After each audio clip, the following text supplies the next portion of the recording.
How do you drive? How do you have turns? Maneuverability. Let's go ahead and get it. When you're learning how to drive, your visual skills are so important. Talking about vision in your lane. You want to be able to look ahead and aim high. If you don't aim high, you won't be able to see where you're going. Typically, most industrialized cities have lanes. They have broken white lines. This means you can drive in the direction and change lanes. To the edge of the road, we have a white line. That's called the edge line.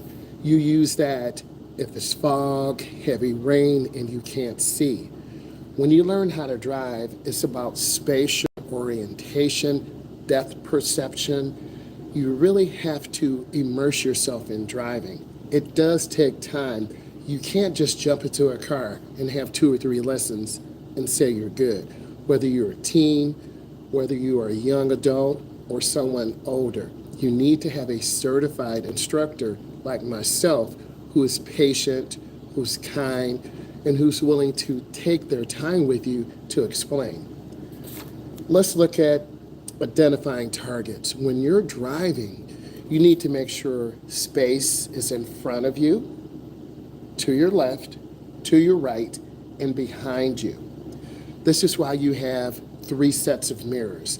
Your first mirror is inside the car. Imagine me framing the rear window inside the car. So when I'm driving, I should be able to look up just like that and see.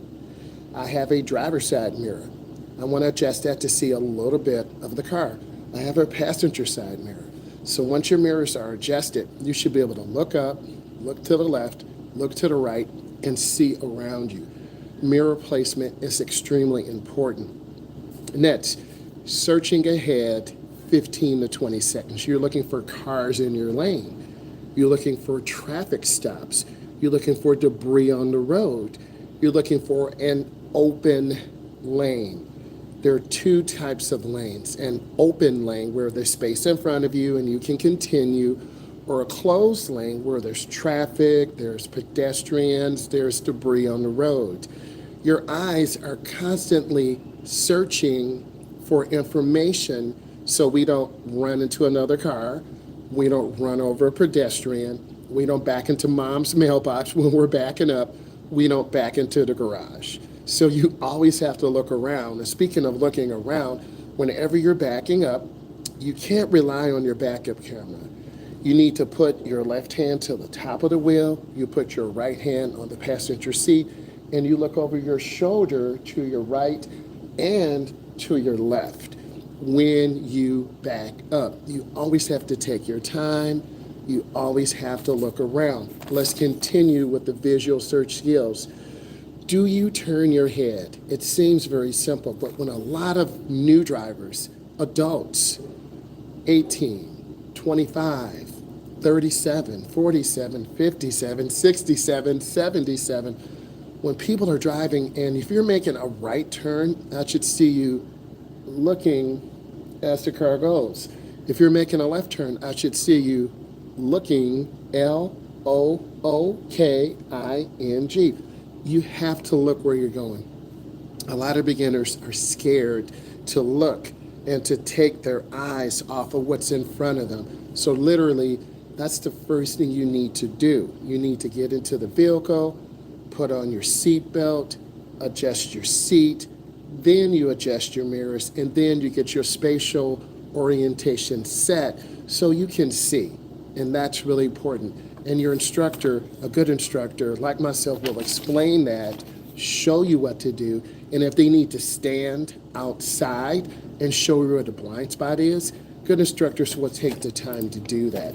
Next, are you able to judge stopping and acceleration distance? Example, if you're driving into downtown Detroit, downtown Chicago, downtown London, are you going too fast for the conditions? If everyone is going 45, you're going 55.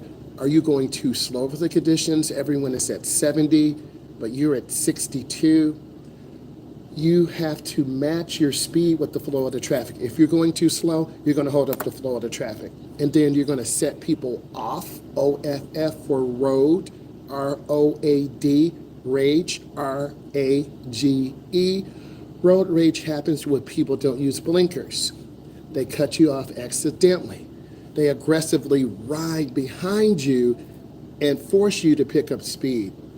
You as beginners, if you don't look around and you don't understand, you're going to have 10 to 15 cars mad at you, cutting you off, tailgating you, brake checking you. So a good instructor will show you, hey, you need to get your speed up. You're too slow for the conditions.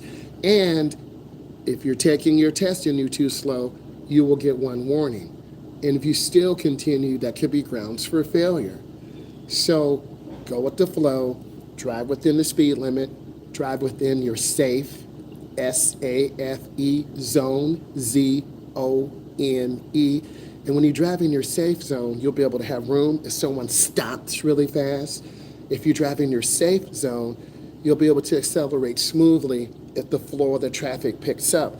Traffic is not stagnant. It goes really fast. It goes really slow. It pauses. It stops. It starts picking up really slow like a wave. W-A-V-E. Do yourself a favor and breathe and relax. When I leave from the lab, it's exciting. I'm tired. There are a lot of people leaving the parking lot, so I wait a few minutes. Then I prepare myself mentally. I'm going to have a lot of traffic. I'm going to have people cutting me off. I'm going to have people tailgating me. What lane should I get into? The middle lane. It's always the safest lane. It's the smoothest lane. You are moving, you'll be able to see to the left, you'll be able to see to the right. If you're in the right lane, you're going to have traffic merging on, big trucks, cars going too slow, cars going too fast. You might not be able to get over to the left, and then you are squeezed out. And that's when accidents happen. That's when a car could go under a semi-truck. And typically when that happens, it's a fatality because that big bar on the semi-trucks is to stop the car from going under the semi-trucks. So if I were you, I would not be near semi-trucks. I would give them room. Semi-trucks have four blind spots. There is the front.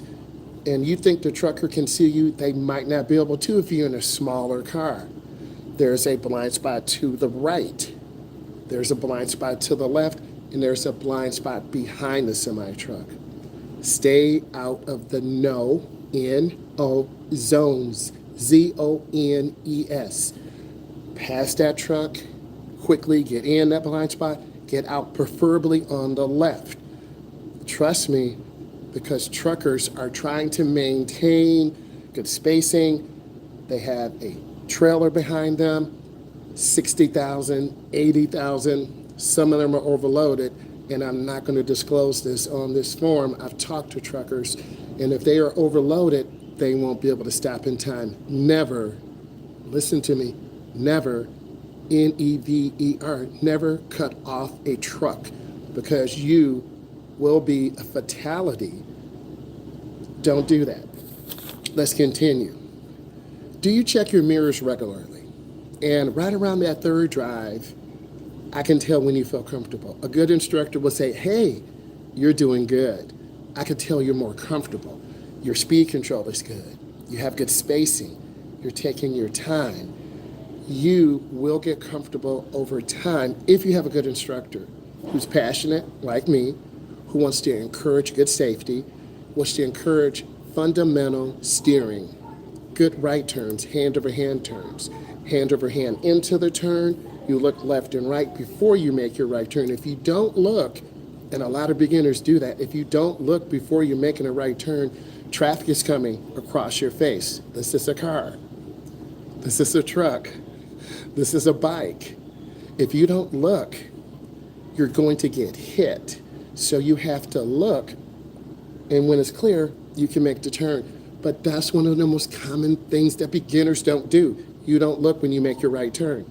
And you don't want to overturn. If you overturn, the car's going to jump over the curb, and that's automatic failure. If you turn too wide, you're going to turn in the wrong lane, and when a car's making a left, that is a potential conflict point, and that is failure. Let's continue. Are you balanced? What does this mean? Are you at 8 and 4? Some people have a smaller hand position. This is 8. This is 4 o'clock. This is 7. This is 5, 9, and 2. It depends on, I have very long arms. I'm 6'4". Some person 5'10" might not be able to need that type of hand placement on the steering wheel. Hand placement is so important. Yes, it's a round wheel, but you need to know how to use it. You need to know how to effectively turn and be efficient. You don't want to palm it. And if you palm it, the wheel could slip out of your hand. You don't want to throw it underhand because you can throw the car to the left or to the right. You want to turn the most efficiently. Learning how to turn the wheel is personal. Your mom and dad might palm it. Your auntie might throw underhand. Your cousin might have his or her hands at the bottom, which makes the wheel small. Have your left hand, L-E-F-T, R-I-G-H-T, have your hands spread out. You're going to learn from me watching my content. You're going to learn from your mom, your dad, your uncle, your instructor. Do what is comfortable for you. I have to tell you a story. I had a young man who was born with one arm. I said to myself, how am I going to teach him? So I had him get into the car, adjust the seat. I didn't judge him. I said, go ahead, get in, put on your seatbelt, adjust your seat, and start the car. I want you to start driving your normal way.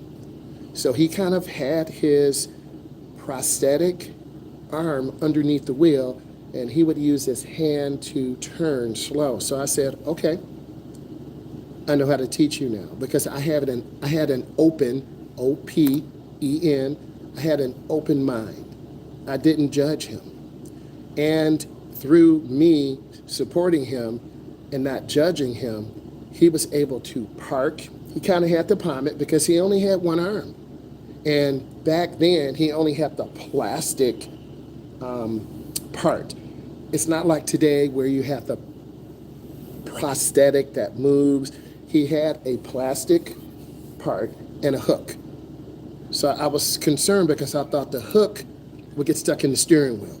So I was nervous in the beginning, and I told him, I don't want us to crash, but I was able to learn from him. And guess what? He became one of my best drivers ever because he went into the turn slow, and he kind of turned like a half turn, and he had one arm. So if one of my students with one arm can drive really good, you can too. Hey, hi, I'm on. Okay, I'll talk to you later. So one arm is not a mistake, it's an opportunity. So whenever you feel like you can't, you can. We all have those micro moments.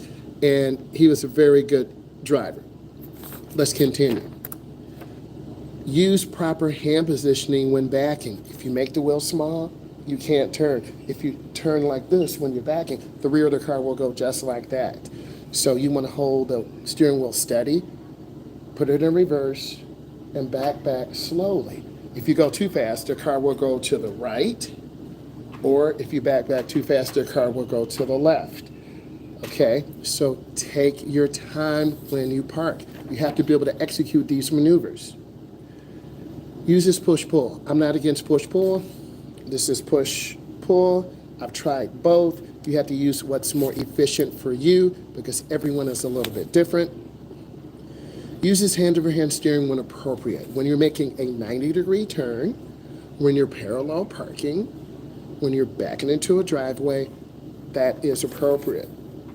How will you be evaluated? What are the critical skills? Well, I'm going to give them to you.